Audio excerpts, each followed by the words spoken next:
What's it like being retired? Well, today I spent the whole morning doing a volunteer activity where I was going down to the lake and picking up trash with a bunch of people for Earth Day. Earth Day's on Monday, but we started early and had a really great event. Tons of cool people. Like a lot of people actually, their whole company just offered them the morning off to go do this volunteer event, which is awesome. I wish I worked at one of those companies, but since I work for myself, I get to do what I want, and my company does that too now, I guess. Um, it was weird. I had to explain to a lot of people like what it's like to be retired, and of course, like mostly good responses. Like most people are just like, "Wow, that's awesome for you." They're usually surprised because I look young. Um, and I have to explain like, yeah, I'm not that young. I've been working for quite a long time,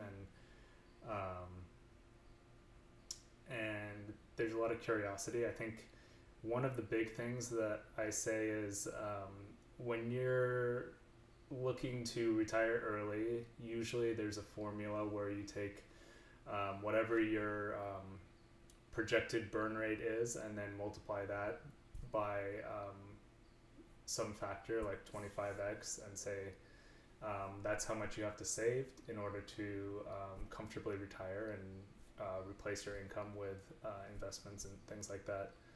And that advice is very good.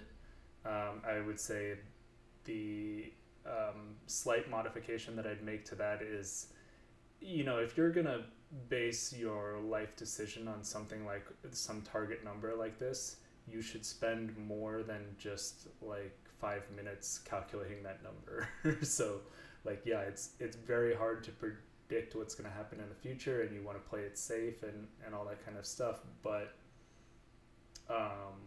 what I found is I had a certain number in mind that was like something like I think I was saying I wanted to generate 150K a year of passive income before I retired.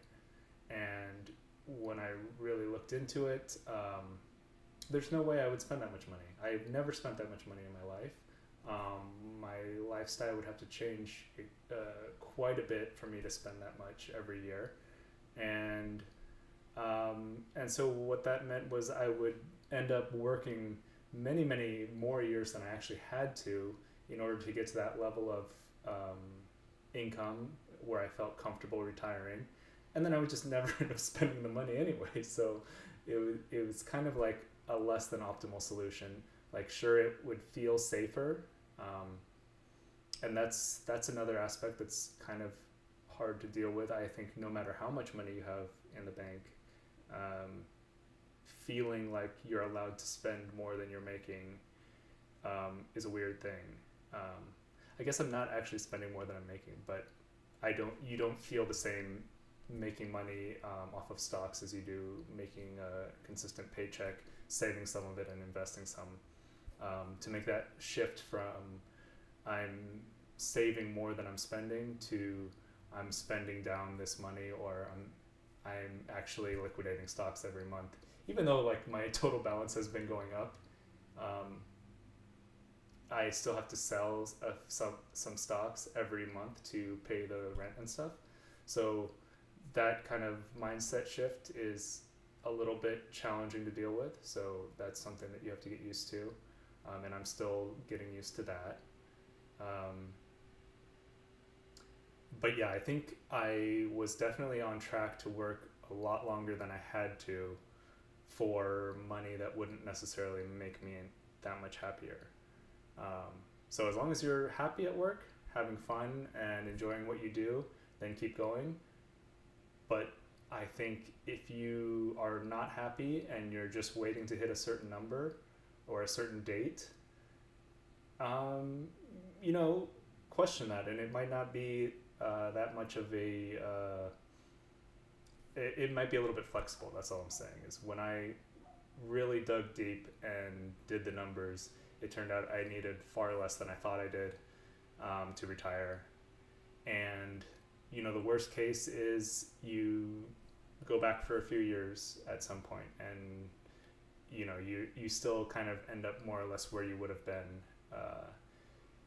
And I think that actually taking this break between jobs is hugely beneficial. I think that's definitely underrated, especially if you're feeling burned out or you want to, or you don't know what you want to do next. So you don't want to just kind of like follow what's the most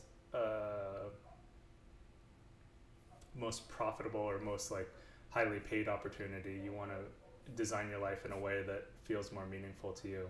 So it's okay to take time off and reevaluate every 5 or 10 years. I think that's a great thing to do, and it's been hugely beneficial for me to just take a pause and think about what I want to do next, because I still do want to do something big next, and I just want to make sure that once I start it that I'm 100% dedicated to it and not one foot in, one foot out, kind of wondering if this is maybe what I want to do, maybe not.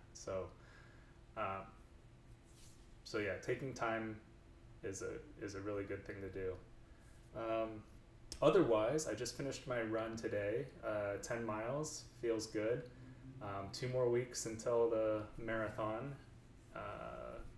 Getting very close, feeling good. The only thing was like I was trying out some new socks today, and they were like those short socks, and they like kind of, as I was running, they pulled down lower and lower on my foot, and so the like top back of my shoe was rubbing on the back of my heel, and I looked down like 6 miles in, and there was like these big holes on the back of my foot from where the shoe was rubbing on it, and like they had made big blisters and popped and everything, and it was like pretty painful.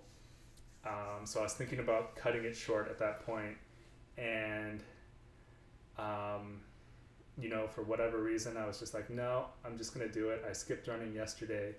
I'm gonna do it. I'm gonna finish it. The 10 miles. I have 4 miles left, and so I just like yanked the socks up back as high as they could go. It was a little bit painful, but I finished it, and I'm so happy I did. I think marathon training is just all about having these little problems and seeing if you're mentally tough enough to get through them. I mean, this was a relatively minor one, but like there's so many problems. They just keep coming up every day. And it's like they say, it's not how many times you get knocked down, it's how many times you get back up again. And it sounds really stupid to say something like that about like little blisters on your feet, but I think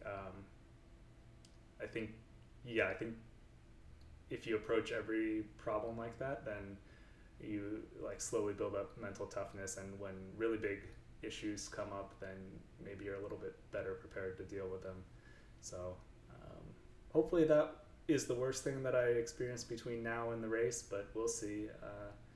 I'm just gonna keep on grinding and super happy that things are going well. I have to do a long run again soon.